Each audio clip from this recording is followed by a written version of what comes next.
검찰이 결국 윤석열 대통령 구속 취소 결정에 대해 즉시 항고를 하지 않기로 했습니다. 당초 이 같은 결정을 한 근거로 법원에 판단을 내세웠었는데요. 즉시 항고를 통해 상급심 판단을 받는 게 필요하다는 천대엽 법원행정처장의 판단에 대해선 어떠한 외부 영향에도 흔들림이 없어야 한다고 했습니다. 김세영 기자입니다. 검찰이 윤석열 대통령 구속 취소에 대한 즉시 항고를 포기했습니다. 검찰은 구속 취소 결정에 대한 불복 여부는 검찰의 업무 범위에 속한다는 점을 들었습니다. 그러면서 검찰총장이 수사팀과 대검회의 등 의견을 충분히 듣고 숙고 끝에 준사법적 결정을 내린 것이라고 강조했습니다. 검찰 수장이 이미 결정을 내렸는데 왜 다른 기관이 문제를 제기하느냐는 불쾌감까지 일깨는 대목입니다.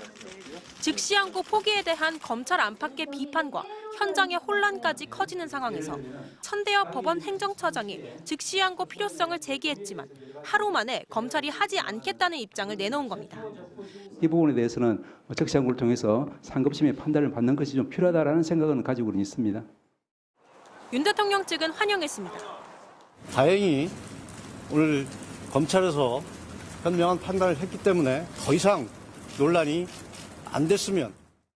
현행법에 명시된 법적 권한인데도 심우정 검찰총장 등 대검 수뇌부는 여전히 구속 취소에 대한 즉시 항고의 위헌 소지가 크다는 입장입니다. 위헌 여부의 핵심은 검찰이 영장도 없이 즉시 항고로 법원 결정을 무력화시킬 수 있느냐는 겁니다.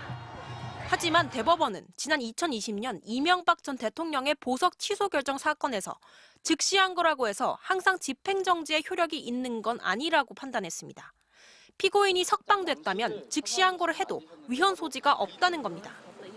윤석열 대통령은 석방됐습니다. 그래서 즉시 항고를 해도 그러한 검사의 결정에 의한 구금 연장 효과가 발생하지 않습니다. 대법원 판례는 물론 즉시 항고를 통해 피고인을 재구속한 사례까지 드러났는데도 끝까지 받아들이지 않는 검찰의 속내에 대한 의심은 커지고 있습니다. MBC 뉴스 김세영입니다.